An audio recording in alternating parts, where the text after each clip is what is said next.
Headlines. President Moon Jae-in orders the government to look into all available measures to counter what he calls unfair U.S. safeguards on Korean products.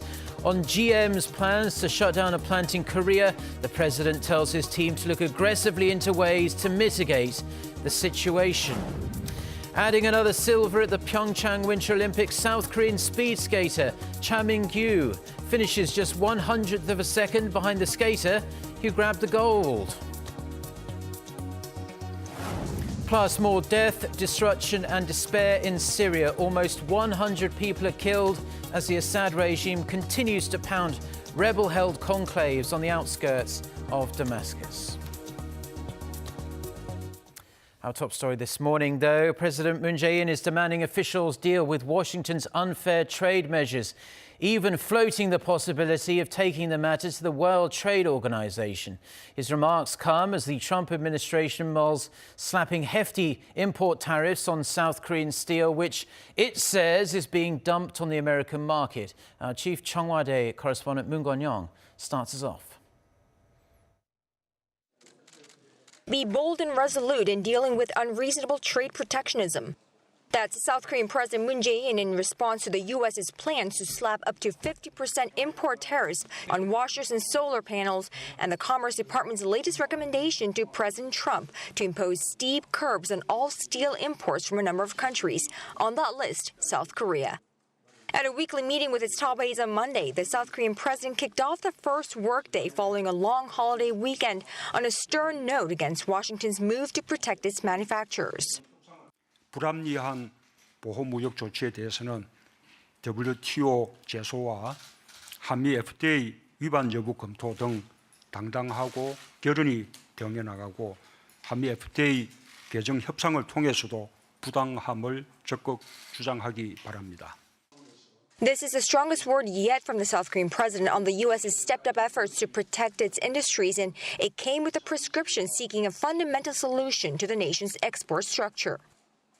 또한 우리 기업의 수출 경쟁력을 높일 수 있도록 혁신 성장을 더욱 속도감 있게 추진하는 한편 신북방 정책과 신남방 정책의 적극적인 추진을 통해 수출을 다변화하는 기회로 삼아 나가야 할 것입니다. The new northern and southern policies or strategies introduced by South Korea's Moon Jae-in administration aimed at expanding economic cooperation and exchanges with nations to the north, Russia and Eurasian economies, and to the south, linking South Korea, Southeast Asian nations, all the way to India. The South Korean president's unusually tough orders regarding Washington's growing appetite for trade protectionism is noteworthy, as the country in question is a U.S., an ally key now more than ever, considering the change in dynamics involving North Korea. The Blue House, however, drew a clear line between security and trade affairs, saying the president is adamant on keeping the two issues separate. Moon-kyu, Arirang News, the Blue House. So, as we heard in our report, the United States is considering imposing more import restrictions and tariffs on foreign producers in the name of national security. Local tech firms could also see trade barriers following complaints of patent infringements. Cha Sang-mi with more. Concerns are growing over the fate of Korea's major export items in the wake of continued global import restrictions by the United States, including recent safeguard measures against Korean-made steel and washing machines. The U.S. International Trade Commission on Sunday said it had already opened up a probe into several global tech giants, including South Korea's Samsung Electronics and SK Hynix on January 19th, to look into whether the companies are infringing upon intellectual property rights of solid-state drives. The investigation came after a U.S. chipmaker Bitmicro had filed a complaint against the firms in early January. The U.S. ITC can restrict import items under Section 337 of the Tariff Act on allegations of patent or trademark infringement. As Samsung Electronics has the largest SSD market share in the U.S., with 30% of the market, and SK Hynix is ranked 7th, some industry leaders see the move as a way to target the Korean firms. KOTRA, the Korea Trade Promotion Corporation, also picked steel, home appliances, and cars as areas that are likely to see import restrictions in the first half of 2018. A lot of companies are being encouraged to file anti-trade suits, anti-dumping or safeguard. And you see a lot of investigations being started right now. Whether it'll spread to industries, other industries than steel or automobiles, it really depends on the company. The expert predicts requests for import restrictions in steel and manufacturing sectors will increase in the future, not just for Korean goods, but other countries' goods as well. The U.S. Department of Commerce urged the Trump administration last week to impose steep tariffs and quotas on imported steel and aluminum, including shipments from South Korea. Section 232 of the National Security Review unveiled on Friday suggested a range of tariff options on imported steel and aluminum. One of the options is a 53% tariff on 12 steel exporting countries, including South Korea, China, and Brazil. President Trump will decide in April which tariff option to impose. Cha Sang-mi, Arirang News. Now, exactly 1 week ago, General Motors announced its plan to shut down an assembly plant in South Korea as part of its global restructuring program, a decision that's forecast to affect thousands of Korean workers. The auto giant's international president, Barry Engel, is in Seoul for meetings with government officials, possibly looking for some kind of financial support in return for keeping the plant's lights on. Lee Jung-yeon with the details. Last Tuesday, GM Korea announced that it would close down its assembly plant in Gunsan, Jeollabuk-do Province, one of its 4 assembly plants in the country, before the end of May. The move is causing a massive knock-on effect on local firms as car manufacture involves a large chain of suppliers. Around 2,000 are at the risk of losing their jobs at the plant, but subcontractors are also on the brink of bankruptcy, with their operations falling by 20% last year. Around 17,000 employees at 136 of GM Korea's first and second-tier subcontractors could be affected. One subcontractor said 8 out of 11 workers at the firm had already quit, as continued losses over GM's virtually non-existent production at Gunsan in the past year meant the subcontractor was unable to pay its employees. The motor company cited poor performance as the reason for the shutdown, blaming a fall in demand for its vehicles as well as high labor costs. GM Korea saw around 2 trillion won, or $1.8 billion in net losses for the 3 years up to the end of 2016, and last year the estimated net loss was around 600 billion won. Including family members of the laborers at GM, around 50,000 people are impacted by the shutdown. That's about 1/6 of the total Gunsan population.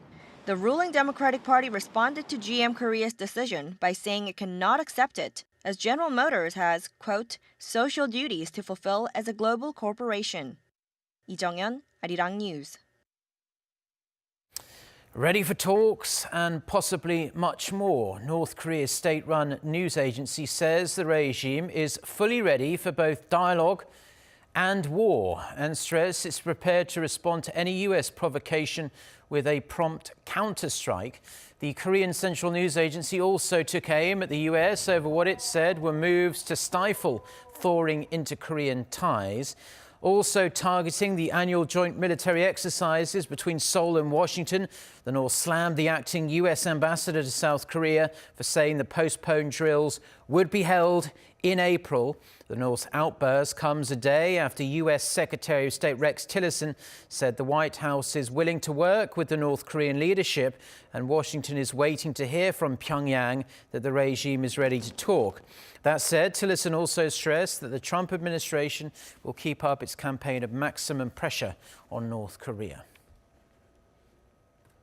Canada is known around the world as a safe haven for refugees, but that may change for scores of North Korean defectors. Some 150 of them are reportedly facing deportation over false statements made on their asylum application forms. Ji Myung-gil with the details. Canada, despite its reputation as a safe haven for refugees, has deported nearly 2,000 North Korean refugees since 2013. The reason, according to the Canadian government, is that the refugees simply lied on their asylum applications. As Canada continues to kick out North Korean defectors, another 150 are under imminent threat of deportation. If the case turns out to be true, then there would be a statement issued from the UNHCR headquarters for the deportation of 150 North Koreans. Al Jazeera interviewed a North Korean defector going by the surname Kim, who came to Canada 11 years ago with his wife, daughter, and son. They have 2 more children who are Canadian citizens. If deportation orders are given, it will be catastrophic for Mr. Kim's family. Another defector family under the surname Cho told Al Jazeera that the family did lie on their asylum application, saying they defected to China, not South Korea, to help ease the immigration process, adding that they did it to escape the horrible situation. The Cho family could be broken up too if Canada carries out the deportation orders. The UNHCR cannot exert its own authority on other states for legal procedures without intergovernmental agreements. According to the Canadian Federation of North Korean Defectors, family members still left behind in North Korea remain vulnerable because of the defectors' escape. Therefore, attracting attention to their situation could be deadly, as North Korean spies can track down the defectors, and if found by the North Korean government, their families in North Korea could be executed or sent to labor camps. 지명길, Arirang News. Now, as we've reported on numerous times, South Korea has its well-documented issues with household debt. But it seems people in this country aren't alone in being saddled with some really costly mortgages. Easton J reports. While household debt has come down in the United States, the UK, and many European countries, 10 nations have been identified as having high and quickly rising household debt levels as a share of their GDP, and the group includes South Korea. The International Monetary Fund has identified a 65% debt to GDP ratio as a warning sign and 1% growth as the threshold for meaningful growth. South Korea's household debt growth is more than 10 times higher than that marker, with its debt to GDP ratio increasing at over 10%. According to the Wall Street Journal, while historical records show that large debts may lead to a short-term economic boost, it can also lead to long-term struggles, as a greater share of an economy's resources go into servicing the spending associated with high debts. In addition, the IMF says rising household debt is associated with greater risks of banking crashes and even financial crisis. At the top of the group, Switzerland's debt-to-GDP ratio has climbed to more than 127%, while Norway is faced with the biggest increase in debt over the past 3 years at 15%. Despite the concerns, experts remain optimistic. They say the countries on the list are better prepared and are less likely to have a massive cataclysm similar to the one that crashed the U.S. market and triggered the global financial crisis about a decade ago. Lee Seung-jae, Arirang News.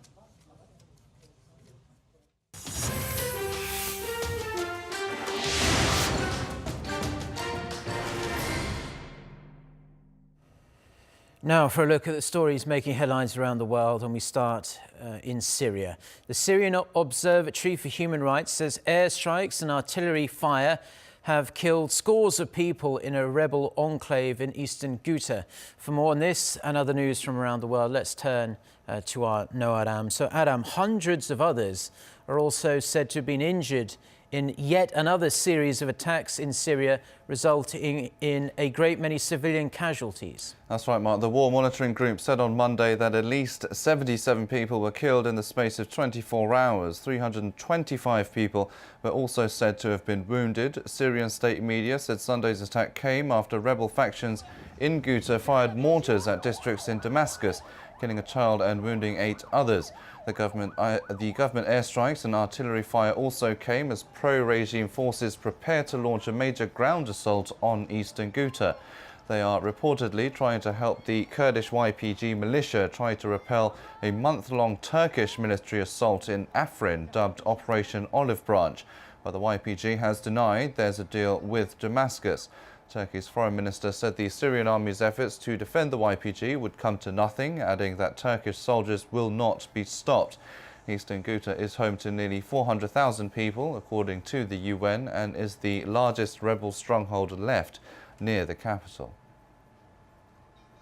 The White House says President Trump supports efforts to improve federal background checks for gun purchases. Monday's comments by spokeswoman Sarah Sanders came days after a shooting at a school in Florida killed 17 people.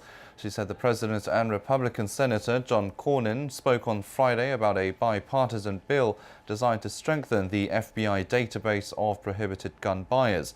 Students who survived last week's shooting have said they will march on Washington next month to demand action on gun control. Trump had been under fire for not directly addressing the national gun debate, but rather accusing the FBI of being fixated on the Russia investigation instead of trying to deter the high school attack.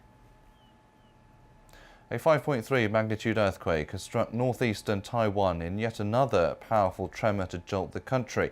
The epicenter of Monday's quake was about 19 kilometers southwest of Yilan County at a depth of 46.5 kilometers. It could be felt in most parts of the country, but no immediate casualties were reported. A 6.0 magnitude earthquake that hit eastern Taiwan earlier this month left 17 people dead.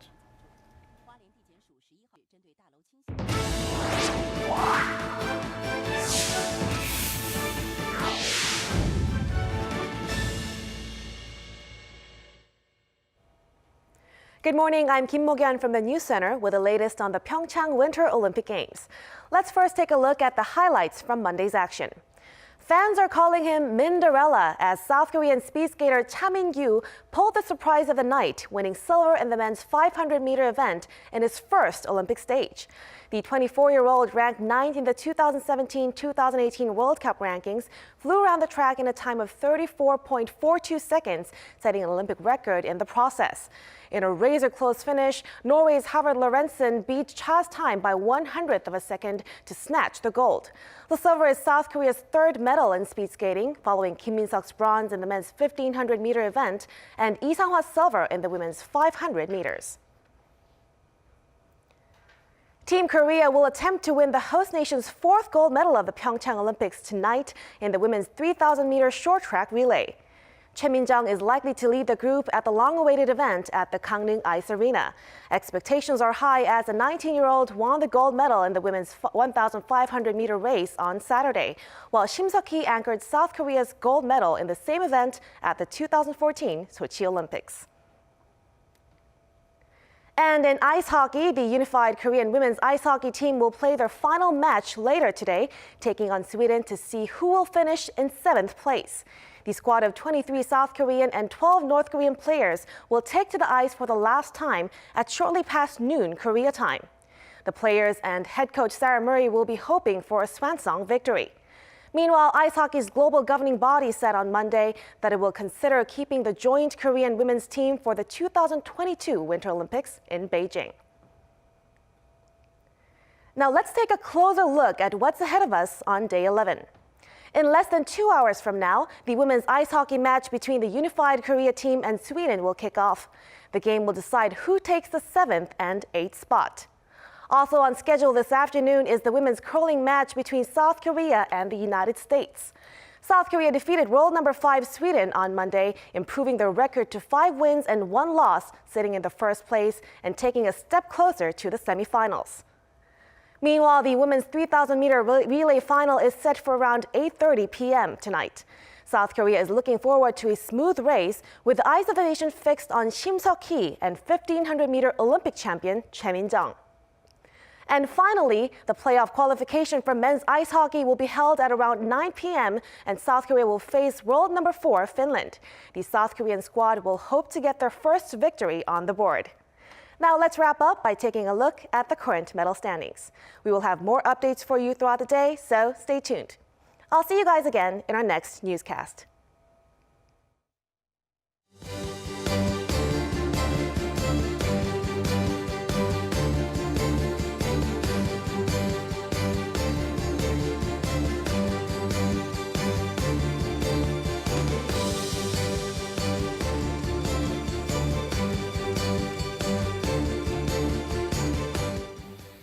So let's stick with the Olympics theme. They are called the Pyeongchang 2018 Passion Crew.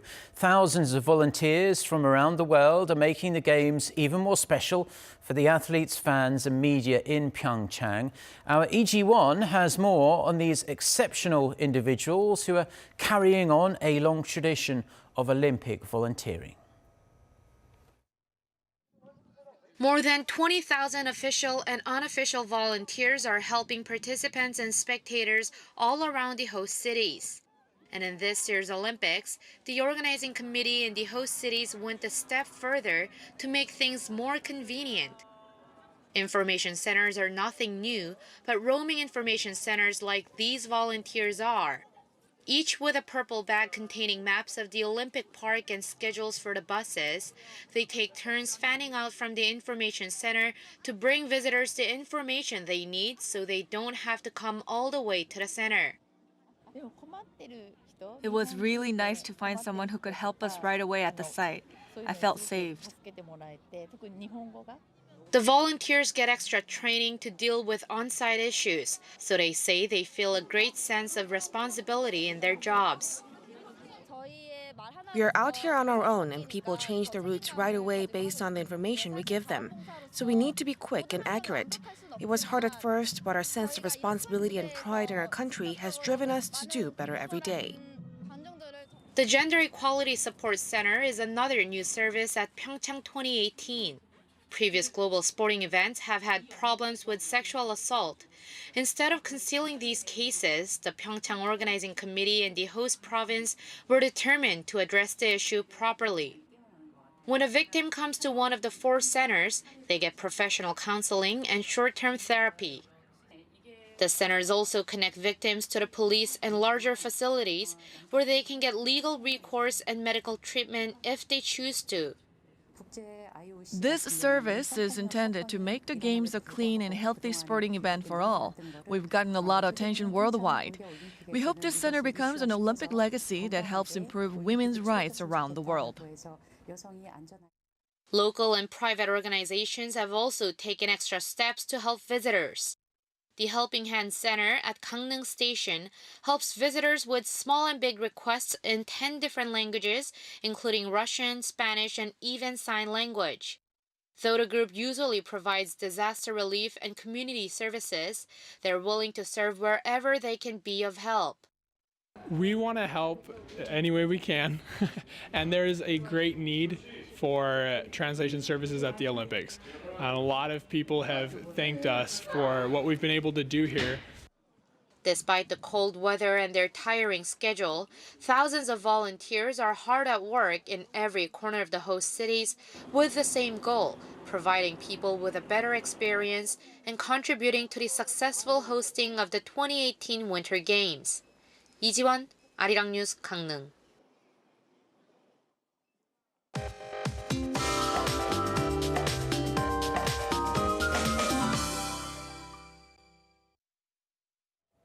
Good morning. Today is going to be a repeat of Monday's weather conditions. Temperatures will be similar to yesterday, hovering right around the seasonal averages under mostly sunny skies. However, most regions are in some stage of drought, and most of the rest are enduring abnormally dry conditions. The nation remains in the grip of continuous dry air. Also, the capital area is seeing higher levels of fine dust this morning. And somewhat cloudy skies will give way to a fair amount of sunshine as the day goes on, and Seoul will get up to 6 degrees Celsius, while Busan will get up to 13 degrees Celsius this afternoon. It's going to be cooler on Wednesday, then a light mix of rain and snow are expected in some parts in the capital area on Thursday. Then temperatures will rebound back to above the seasonal averages starting Friday. Pyeongchang will also have similar weather conditions to yesterday, and they're mostly sunny skies. That's Korea for you, and here's international weather for viewers around the world.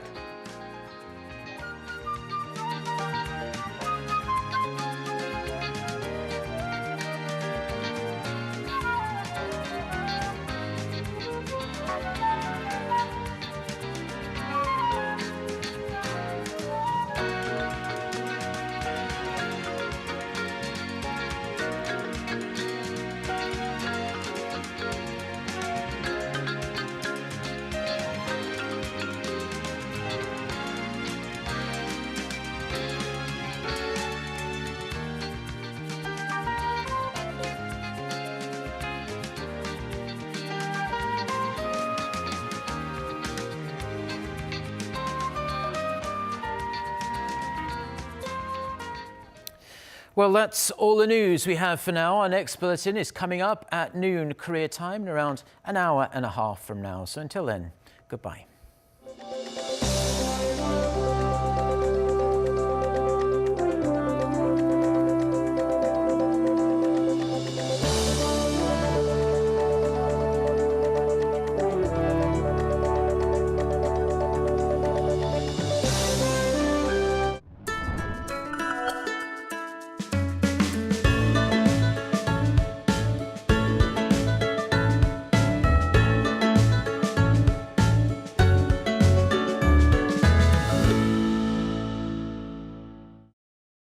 In search of timeless and priceless heritage in Korea.